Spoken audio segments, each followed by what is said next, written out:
क्रिस्त में प्यारे भाइयों और बहनों, आप सबों को जय यीशु। मानव जाति के मुक्ति देने वाला हमारे प्यारे यीशु की कृपा, वरदान, अनुग्रह एवं शांति आपके एवं आपके परिवार के साथ रहे। आज हम सामान्य काल का 29वां इतवार मना रहे हैं। आज हम सब ऐसे एक युग में जीवन यापन कर रहे हैं जगह हर एक व्यक्ति एक नेता बनना चाहता है, बड़ा अधिकारी बनकर दूसरों को अपने गुलाम बनाना चाहते हैं। सबके सब नेता बनने की इच्छा करते हैं या व्यक्त करते हैं। कोई किसी का सेवक बनने के लिए तैयार नहीं है। समाज के गरीबों, दीन दुखियों, ज़रूरतमंदों, लाचारों का मसीहा बनने के लिए आगे नहीं आते हैं या फिर उनके गरीबों का मसीहा बनने के लिए बिल्कुल तैयार नहीं है। नेता के रूप में या फिर लीडर के रूप में उन लोगों की मजबूरी की फ़ायदा उठाना चाहते हैं। सच्चाई एवं न्याय के रास्ते पर चलकर, सत्य के मार्ग पर चलकर और एक नेक नेता, एक नेक लीडर बनना नहीं चाहते हैं। लेकिन आज के सुसमाचार हमारे प्रभु यीशु का अनुकरण करते हुए और दूसरों की उन्नति एवं भलाई के लिए अपने आप को त्यागते हुए एक सेवक यानी एक लीडर बनने के लिए निमंत्रण देता है।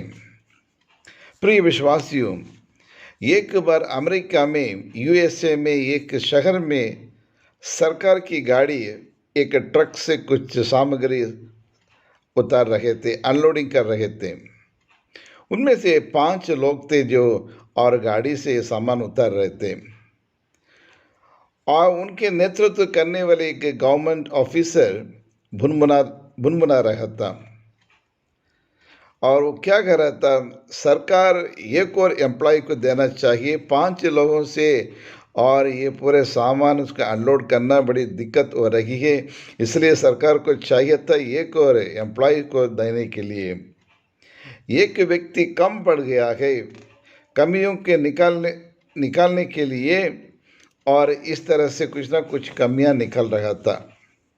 लेकिन रास्ता चलने वाला एक व्यक्ति इनकी बातों को सुनकर उनके पास पहुंचा और पूछा, क्या बात है भाई, what is the matter sir? हमें एक और मजदूर की ज़रूरत थी। लेकिन अधिकारी ने कहा, आप खड़े खड़े काम करवाते हो, आप उनके साथ मिलकर उनकी मदद करना चाहिए। लेकिन ऑफिसर ने बोला, मैं बड़ा ऑफिसर हूँ, मैं मजदूर नहीं, और मैं कैसे ये काम करूँगा? लेकिन रास्ते चलने वाला चुप हो गया, बिना कुछ बोले अपना खुद का कोट को निकालकर उन मजदूरों के साथ काम करने लगा। दूसरे लोग बड़े आश्चर्यचकित होकर उन्हें पता करने लगे, ये कौन व्यक्ति है? दिखने में बड़ा ऑफिसर दिखता है, लेकिन अपना कोट निकालकर हमारे साथ मिलकर हमारी मदद की। बाद में पता चला वही अमेरिका के राष्ट्रपति था, जिसका नाम था जॉर्ज वॉशिंगटन।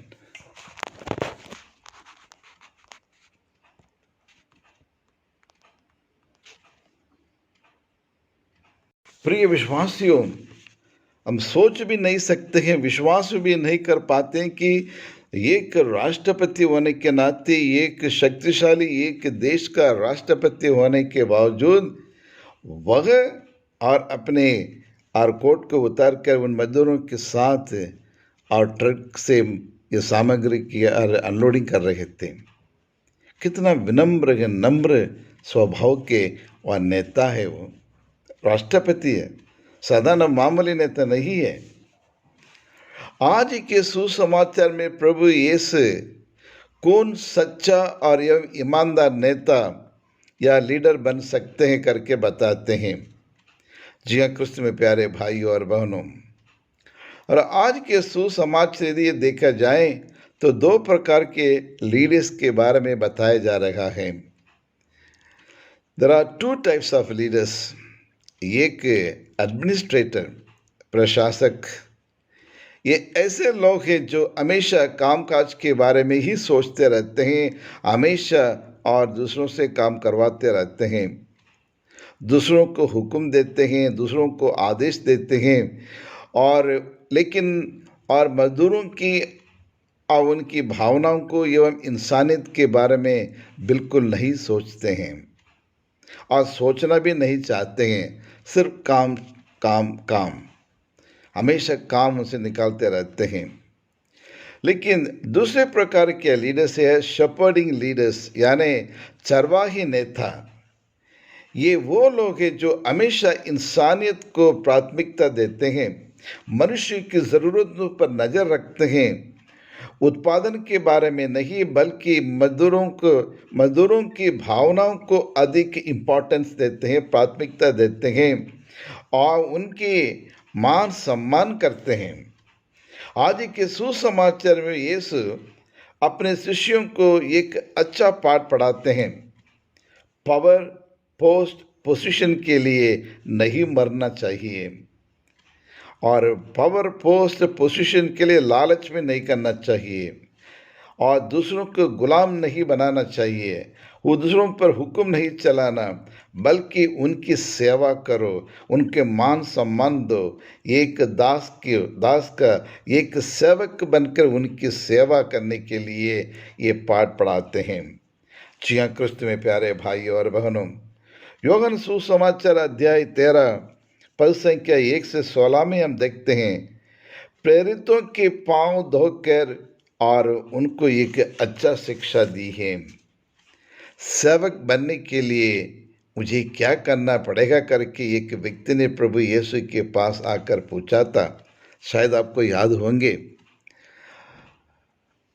संत मार्कुस सुसमाचार अध्याय 10 पद संख्या 17 और 22 में और ये इसके इस पैराबल में ये बताया गया कि एक अमीर व्यक्ति प्रभु यीशु के पास आए और वह आकर और उनसे पूछने लगे, जीवन में खुश रहने के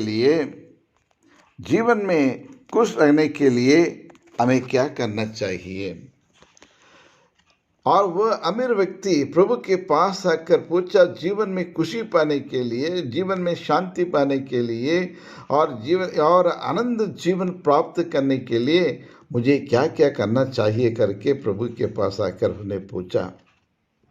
प्रभु ने कहा, तुम्हारा धन दौलत बेचकर गरीबों दीन दुखियों को बांट लो और तब तुम शांति से खुशी से जीवन यापन कर सकते करके प्रभु ने कहा। लेकिन वह व्यक्ति दुखी होकर चला गया और उसका चेहरा उतर गया, क्योंकि अपने पास जो बेशुमार धन दौलत था उसे गरीबों, लाचारों, ज़रूरतमंदों, दीन दुखियों, पददलितों को बांटने के लिए वो तैयार नहीं था। जी हाँ, क्रिस्त में प्यारे भाई और बहनों,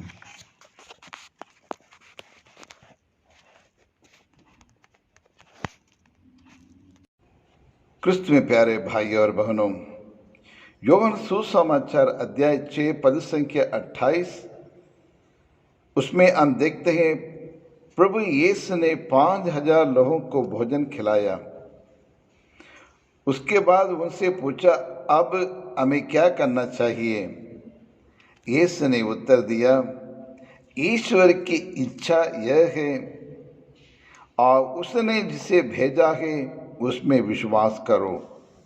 उसके बाद यीशु ने कहा, जीवन की रोटी मैं हूँ, जो मेरे पास आता है उसे कभी भूख नहीं लगेगी, जो मुझ में विश्वास करता है उसे कभी प्यास नहीं लगेगी।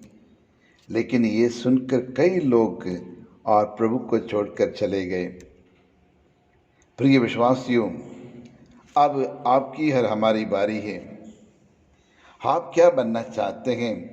एडमिनिस्ट्रेटर, डिक्टेटर यानी तानाशाही, या सेवक? हम क्या बनना चाहते हैं? क्या हम प्रभु यीशु के समान एक सेवक बनकर दूसरों की सेवा करने के लिए आप तैयार हैं। परिवार में पूरे समूचे परिवार के लिए और अपनी इच्छाओं को त्यागते हुए एक दूसरे की मदद करने के लिए, परिवार के निर्माण के लिए और अपनी ईगो को त्यागने के लिए तैयार हैं। क्या अपनी पत्नी की सेवा करने के लिए और पति की सेवा करने के लिए, बच्चों की सेवा करने के लिए, समाज के और उन दीन दुखियों की सेवा करने के लिए आप तैयार हैं? जरा मन चिंतन करके देखें, आज हम किस प्रकार का जीवन जी रहे हैं? सेल्फ सेंटर्ड लाइफ और अदर सेंटर्ड लाइफ, यानी हम अपने ही बारे में सोचते हैं, अपने परिवार के बारे में एक सीमित जीवन जीना चाहते हैं। सेल्फ सेंटर्डनेस, अपने बारे में सोचते हैं, दूसरे के बारे में परवाह नहीं करते हैं। दूसरों की दुख तकलीफ कुछ हो, मुझे क्या है, मुझे उससे क्या लेन देन है, मुझे क्या प्रॉफिट मिलता है, मुझे क्या फ़ायदा मिलता है करके हम सोचते हैं, देखते हैं। क्रिस्त में प्यारे भाई और बहनों, आज समाज में भी यही देखने को मिलता है। कोई किसी का परवाह नहीं करता है। गरीबों, लाचारों, ज़रूरतमंदों, बीमारी से पीड़ित लोगों और गरीबों और इन लोगों की हालत को देखिए। कौन ही उनकी सेवा करने के लिए आगे आते हैं? कौन अपना समय और उनको देने के लिए तैयार हैं? और इस तरह से आज हर एक व्यक्ति नेता बनना चाहते हैं और हुक्म चलाना चाहते हैं, दूसरों के ऊपर आदेश चलाना चाहते हैं, लेकिन स्वयं एक सेवक नहीं बनना चाहते हैं और दूसरों की सेवा करने के लिए बिल्कुल वो तैयार नहीं है। तो आइए हम प्रभु यीशु से प्रार्थना करें।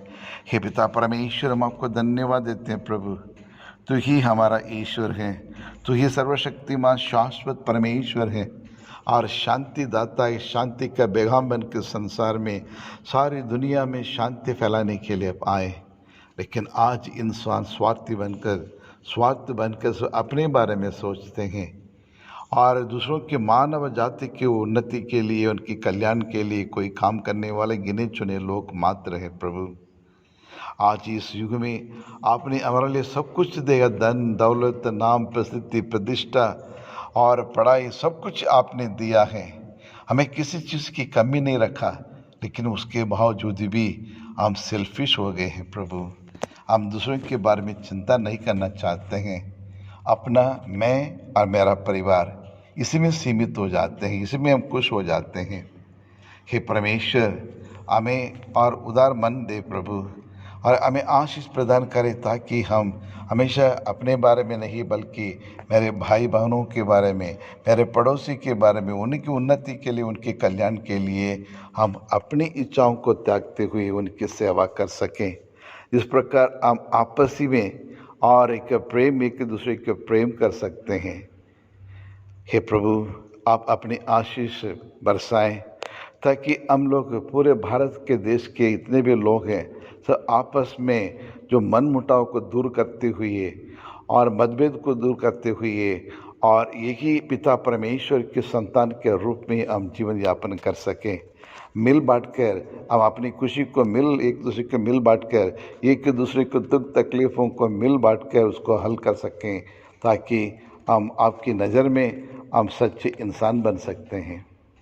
हे प्रभु, आप हमें अपने पवित्र लहू के किले के अंदर रख कर हमें सुरक्षित रखें, ताकि हर प्रकार की बीमारियों से हम बच सकते हैं। ये कोरोना की तीसरी लहर से हम बच सकते हैं और परिवार में जो दुख तकलीफ है प्रभु ने सब दूर करे। प्रभु, आपस में प्रेम की भावना को और हमारे दिल में और उत्पन्न करने के लिए हमारी मदद करे। प्रभु, समाज में हर धर्म के लोग के साथ, हर वर्ग के लोगों के साथ, हर जाति के लोगों के साथ हम ये मैत्रीपूर्ण एक व्यवहार कर सकते हैं, रिश्ता बना सकते हैं। यही प्रार्थना हम करते हैं हमारे प्रभु यीशु क्रिस्त के द्वारा। आमीन।